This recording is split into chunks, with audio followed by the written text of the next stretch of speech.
The Gameday Broadcast Network is proud to present Baseball Media Day, hosted by the Ballpark, Loudoun. Baseball Media Day is brought to you by Capital Closets, a perfect solution for all of your storage needs. By Integrated Sports Medicine and Physical Therapy. Visit Robin O'Connor and her team the next time you have to get back in the game. And by Finnegan's Grill and Irish Pub, the best sports pub and grill in Ashburn. Hi, I'm Steve Frank. I'm the varsity baseball coach at Herndon High School. I want to tell you a little bit about our season last year. In short, it was the best season in school history. Specifically, we were able to win the regional championship against South Lakes in a 6-5 thriller, 11 innings, advanced to the state championship, lost to Freedom 2-1 in that game. Overall, a great group of guys, outstanding players. I'd say a highlight throughout the playoff stretch was that 40 innings played in 4 games, where we won each of those. And testament to the character of the guys there, that there wasn't any panic throughout the course of that. I think everybody felt comfortable, and of course after you do it a couple of times you feel more and more comfortable that you're able to do that. So 10-2 in the district last year, tied with McLean in the regular season. Had some adversity to go through that everybody has their own trials and tribulations through the course of the year, but I think some of that helped to toughen us up to prepare for that stretch run. And overall, just a great group of guys who really did what they wanted to do. They wanted to hang a banner up there where we lost in the district playoffs. We had I think after that we had 5 guys out with sickness for about a week, so it kind of helped us actually not going through with those extra games. But they were disappointed at the time because their goal was to hang some kind of banner up on the outfield fence at our school to leave their legacy, and we were able to do that with the regional championship. So for them, that was an accomplishment that they were able to take care of. So I'm very proud of what we did last year and the season. And with sports, we're on to the next year. So we're excited about what we have planned and in store this year, and not really replacing those guys, but we're just having a new crop. And my goal for our baseball team is the program always comes first, and we want the program to kind of sustain itself and improve, and those guys set the standards, and we're going to try to continue to do that. And I think that will put us in a position to continue to be successful. It might not always end in the last day of the year, and it might not always be a championship banner out there. Those are hard to come by, but we can have a successful program year in and year out, and that's the goal for our squad. So the off season has been pretty good for us. Last year, our guys were very hard workers, and I think that's rubbed off on some of our other guys. And particularly, like I see some freshman kids coming in this year that are new to the program, but I've seen them in the stands the last 2 years, and they come in the weight room, they come to our workouts, and then some other guys who may not be there all the time, it might be a year or two older, they're sitting across the rack from these guys, and they say, this guy that's 30 pounds lighter than them, almost lifting the same amount as them. So our development and our culture has been very good throughout the off season. We kind of have 2 groups. I don't know if it's like this with other places, but there's a lot of guys that have their own facilities that they go to frequently and train, and there's some other guys that don't have those opportunities. So just before tryouts, I just give out the information. I went back through my calendar. We offered 75 days of weight room, green days, anything that we could provide for free to the kids that may not have those opportunities. And the guys that took advantage of that, lo and behold, ended up being on our rosters. So I don't think it's a surprise. If you work hard, you have a better opportunity to be there. So let's talk a little bit about our returning seniors. I'll just start off with 4 guys that are committed to go play in college next year. Lead off with Liam Wilson. He's a 4-year varsity performer. The first year we didn't get to play, but he kind of really set the tone for himself that first year. I remember meeting him, and he told me what he wanted to do for the Herndon athletic community at large, and he was a second-team All-State football player this year at running back with 27 touchdowns, over 2,000 yards rushing, from a team that hadn't won a football game in their last 27 tries. They went 6-5. That was one of his goals, was to make that program good. And the same thing with the baseball. Prior to him being on the team. The last 2 years, 2011 or 2021, we went 14-3, and then 20-8 last year. Before that, hadn't had a winning season in 10 years. So his goal was to make our teams really good, and he's helped to do that and carried some other guys along with it. I never had, my previous stop up in New York, I never had a freshman on the varsity, and I told him I don't really think that we'll have another one that first year. And then throughout the course of the year, he just demonstrated he belongs and he deserves to be there.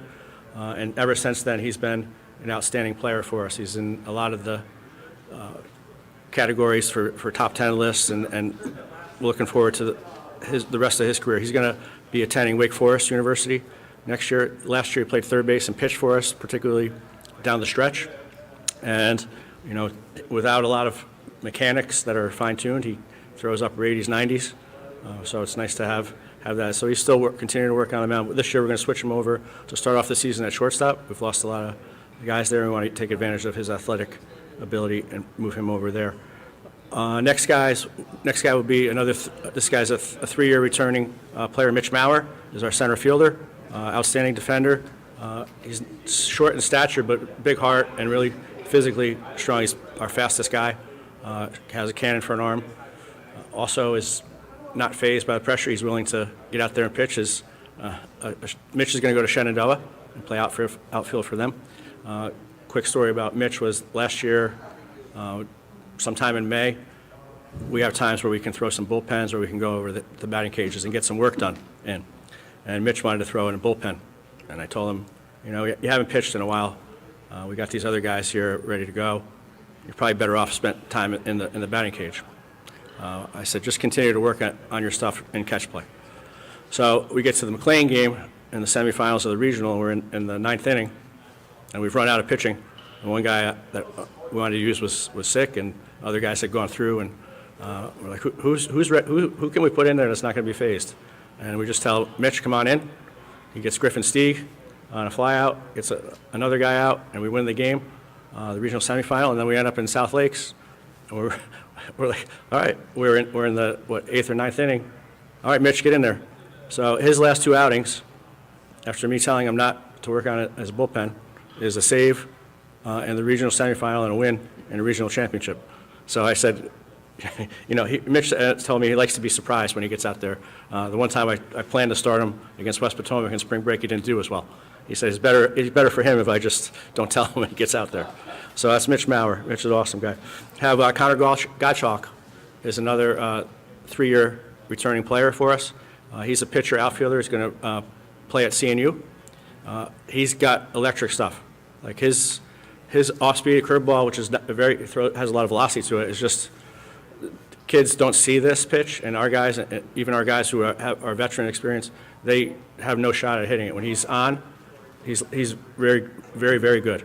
And he's a hard worker, physically strong, and also got a lot of playing time in left field for us last year after a early season injury to one of the guys that was going to be out there. So Connor is all in on baseball and competes at a very high level, and I'm expecting really good things from him this year. He's kind of fine-tuned 1 or 2 things from last year and kind of put that all together in that state semifinal against Colgan, where he threw 5 innings and only gave up 1 run and gave us a really good shot to win, which we ended up doing with Kyle Henson coming in relief. And then another college commit that we have is Sam Fairhurst. He's going to be pitching at Catholic University. Sam is a great kid. Didn't get as much innings last year, but he's worked really hard, physically transformed himself. He's one of the younger seniors on our team, but expect him to see a lot of innings, particularly early in the year, in a variety of roles, starting and relieving. Those are our 4 college players who are returning. Mentioned Jack Morgan is a first baseman. He's our big football offensive lineman, who's 6'2", 270, plays first base. And in the South Lakes game, I said 2 innings earlier, I said, next time this spot gets up, Jack's going to pinch hit. It happens to come up with 2 outs in the bottom of the 9th, and we're down by a run, and he's facing a lefty who's really good, and he gets to 1 and 2, and he muscles a base hit in the right field to tie the game. So a guy sat on the bench for 9 innings, got out there, and got the game-tying hit, which gave us a chance to get a game-winning hit down the road. And Jack has worked really hard to turn himself. He's got a ton of power, as you could imagine, but he's also our best bunter. But he has worked really hard on some mechanical things. He used to pull out, that front shoulder used to come, and he wouldn't have got that hit if he didn't work hard the way that we worked him to get that base hit into right field. So pitching staff, the benefit of having the injury to Jackson Cohen last year is a lot of guys got experience and have some returning. We have 75% of our innings returning. James Beasley is 6'7", 215, right-handed pitcher. He's sitting around 90. He has several Division I scholarship offers. He's also a very high academic guy, Ivy League level academic, so we're looking forward to that. He was a second-team all-district pitcher for us last year, and he also can swing the bat, so hopefully this year, there's some more opportunities in the lineup for him there. And then we have Connor Gottschalk, Liam Wilson, Mitch Maurer, Sam Fairhurst. Those are the guys that got the bulk of those returning innings, and I think we're going to rely on those guys in particular for our pitching staff. And we don't have any pitcher-onlys. We don't have any pitcher-onlys in the program, right? So the guys are pitchers and hitters, and so some of the guys on the pitching staff, they're going to be guys that are hitters in our lineup here for the squad as well. So Liam's a switch hitter. Gets a lot of his at-bats left-handed because we face a ton of right-handed pitchers, but he's comfortable with either guy. I wasn't sure. 2 years ago we faced James Talon from Yorktown. His lefty was really good. So Liam got his first at-bat that I ever saw him in varsity, right-handed, and he hits a double off the wall to start the game. He doesn't get any at-bats right-handed. So those are going to be some of our hitters as well, the pitchers and the hitters there. I'd say our defensive outlook is, I like to have our team identity, pitching and defense. So we're going to work very hard on that. I'm going to have some athletic young guys in the infield, which right now I'm nervous about, but I think that we can get there. I just think of how much we need to do and how short a time period that we need to get it done. But it is exciting to have some young guys that can. We have a lot of athletes, right? Now we just got to find the best spot for them, and they got to learn, and they got to learn quickly. And we have some guys that are very experienced, and then some guys that are raw and new, and we got to get them all. I can't coach to Liam's level. We got to get some guys there that are going to help us out. So, but we should be athletic enough to cover some ground in the outfield and the infield, and then just got to take care of the baseball, value the baseball, make the routine plays is what we're just trying to make. Every you're a pitcher, and we get these pitchers to get a ground ball or a fly ball. It's got to be an out, right? You boot that one. They did everything right. We can't get the out. So some of the new guys, we're going to have 6 sophomores on varsity this year. Last year we had 1, and some of the young guys there are Braden Humphreys, Kyler Rogers, Malcolm Levenberry's athletic catcher. We got John Costello, and let me see Jojo Palma is a good third baseman for us. So we're looking forward to those guys, and Lucas Lambernides is another sophomore infielder for us. So 6 sophomores on our roster, 8 seniors, and 5 juniors for our 19-man roster. I'd say, James Beasley is a junior. He's really exciting to see his progression from 2 years ago. I wasn't sure what we were going to get out of him, and he's just outworked anybody, or at least on par with anybody to get himself to where he was. I remember seeing him. He would be there in the summer during his 8th grade, working on stuff, and he was gangly and not very strong, and probably threw 72 miles an hour. And 2.5 years later, he's now throwing 90 miles an hour, and he's physically strong for a guy that's grown a lot over these years. I would say also a couple other guys who are juniors that I like. Keenan Doan is an athletic outfielder. He's got a ton of potential and also throws pretty well off the mound. Just got to harness that a little bit. One guy that may not get playing time again this year is Jimmy St. John, who's a catcher, football player, really strong kid, but he's just had an arm problem for 2 years. He could have been our starting catcher last year, which I think our catcher last year, who was an outfielder and I made catch, would have appreciated.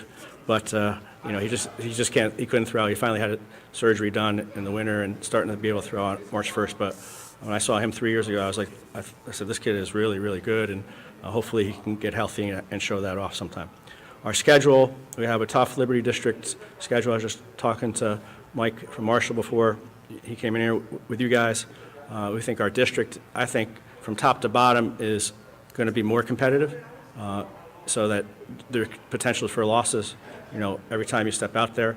Last year, it seemed like 3 teams had separated themselves from the others. I think this year it's going to be a little bit tougher with our schedule. I am happy to see that, Griffin C. has graduated. We faced him 5 times over the last 2 years in the 5 games that we played. So it was good competition. We played a lot of close games, a lot of one-run games, but we are looking forward to seeing another starting pitcher on the mound there. Our non-league schedule, we're going to play the Bullis School to open the season. There's a kid that I coached to 14-year-old Babe Ruth World Series in 1999. He's an assistant coach at the Bullis School, and they wanted to play, and we got together over the last 2 years to schedule a game there. They're going to come out and play us, and then we're going to play another non-league game versus Centerville from the Concord district. And then lastly, our non-league game against South Lakes, which is an annual game. They're not in our district anymore, but last year at the regional semifinal or regional championship, there was over 1,000 tickets sold, and I know that some people get in for free by the way they navigate to get into the ballpark. So I'm assuming there was about 1,200 people there. So that's a big game for us. Then we're going to go to Myrtle Beach and Ripken and play a team from Eastern High School from Louisville, Kentucky. We're going to play Butler High School from Dayton, Ohio. We're going to play Ocean Township from New Jersey. We're going to play Middleborough from Kentucky and Cicero, North Syracuse from New York. And what we're going to do, on our way down, we're going to stop at NC State and watch NC State Louisville play. A lot of guys that I've seen over the years say they want to play Division I baseball and have never seen a college game, let alone an ACC level game. So give them the opportunity to do that on our way down there as well. The expectations that we have in 2023 haven't changed from 2022. We expect to be able to go out there and compete. We expect to compete for a district championship. We expect to win games in a regional championship. Over the last 2 years in the Liberty District, we've gone 19-3. We've gone 5-1 in regional games. So expectations are not lessened because we have a new crop of guys. So we are excited to do those things. Now we know that those do not happen by accident. We want to put ourselves in the best position to be successful. And if we play well, pitch well, and do everything right, and if we fall short, we can live with that. But we just want to execute in those areas and give ourselves a chance. Other than that, what I tell the guys is we want to just have a great experience. The wins and losses and the stats, by the time you get to be my age, they don't matter as much. Some of the big, exciting things and the big moments, can still remember, but the time that you have with your teammates and the time that we have as a group is going to be valued even more than whether we won that second game of a spring break trip in Myrtle Beach. That's what we want to have a great experience for the team, and that starts off. We made our team. We had our tryouts, and tonight we have our program dinner. Where we have 38 kids in the program, but we'll probably have 150 people at this dinner tonight, which we haven't had since 2020. Last year was players only at Jimmy's Old Town Tavern, where the guys got to eat all the wings. This year we're at the church across the street from Herndon and get everybody back together. So we're really excited to have that as a program and get that back together. So that's what I have for the beginning part there, so I'll turn it over to you guys. Coach George Kalsa from Gameday magazine. What are the sort of the aspects of your team that you feel is the strongest, and conversely, what are the areas that you probably got to put the most work into? So the strongest, I think, is going to be our pitching staff. Now that might not show exactly in the beginning because I'm not going to throw a guy out there for 7 innings and 110 pitches on day one, and we'll have to get some extra guys in there, and even if they're going well. We want to build for the end of the season. I can't win the district or a championship or in the first 2 weeks of the season, but I know I can lose it if I overdo it with guys there. So pitching staff is going to be our strength. We have Elliot Ramo working with our pitchers. He's a guy from my hometown area in Albany, New York, and he pitched at GW when I was over there, and he's done a great job with our guys. And he was getting a little bit late for practice the other day, and James Beasley said, I'm going to wait for Coach Rainbow to get here before I start my bullpen. That's how much of an impact he's had with our pitchers. The things that we need to work on, even though we had a lot of success last year, I wasn't happy, and I think it's a trend a little bit with, we faced good pitching, don't get me wrong, we faced a lot of good pitching over the last 2 years. I remember that first year we faced 14 D1 commits out of our 17 games. But the strikeouts are too high for me, right? For me, I want to put the ball in play, and it goes back to, trying to compete. I remember my buddy still tells me that to this day from high school, he didn't strike out once in high school. All right? I don't think I had anybody in my lineup that was under in single digits, right? So being able to put the ball in play, but defensively is going to be the actual area that, we have to, infield defense is going to be, it's going to make or break us, especially early in the season and while we figure things out. And kind of this year will be a little bit different. Like the last 2 years really have been easy to coach for me because player A is clearly ahead of player B. And there's not any confusion throughout our program as to, why this guy's out there. This year there's going to be times where we're going to have to see who's doing well, move guys around. Going to have to, as a staff, we're going to have to figure things out and spend more time doing that versus the last 2 years. So it will be exciting, to try to see what lineup works best and which guys earn those spots. Coach Rich Kelsey with Loudoun South Baseball Report. Last year you were a Nova Top 10 team in my ranking system, which I might add was vastly superior to other organizations. Also, at the end of the season, I did some fun top 10 rankings, and one of them, of course, was Best Story of the Year, which you were the best story of the year, in my opinion. And so against that backdrop, you had that run of 40 innings in 4 games. It's just remarkable baseball.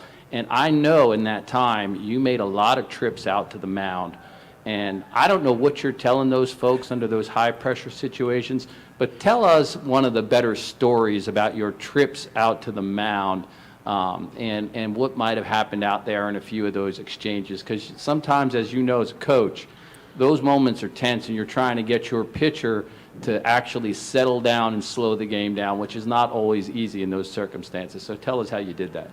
Yes, and it was, we did go, we kind of did a little bit of preemptive pitching changes versus, at that point in time, we really can't let them try to work out. And we did do a lot of pitching changes, and a lot of guys get some opportunities in there, and those guys were ready. I would say, Mitch is probably the funniest guy because he just, he doesn't realize that it's a big game, and he doesn't realize that, he has to face Griffin Stieg. He just knows that.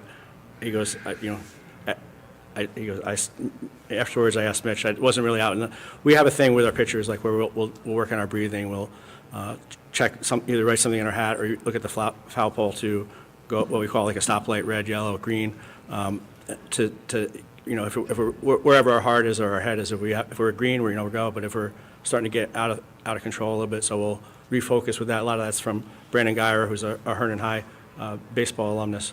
But talking to Mitch after the game, I asked Mitch if he was nervous, and he told me, no, I wasn't nervous. He goes, I just get ball and throw ball. He's like, it was such a big game and such a big moment.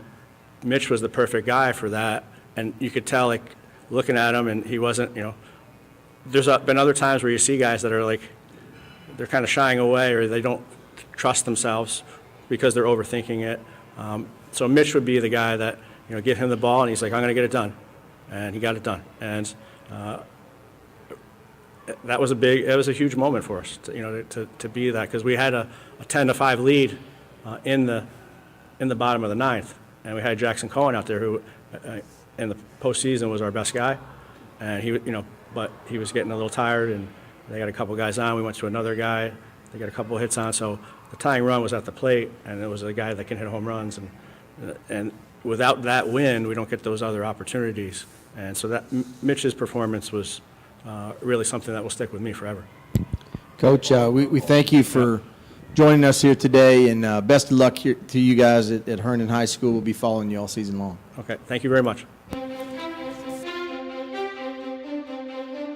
This presentation of Game Day Baseball Media Day has been brought to you by the Ballpark Loudoun, the newest home for baseball training, team parties, and corporate events in Loudoun County, Virginia.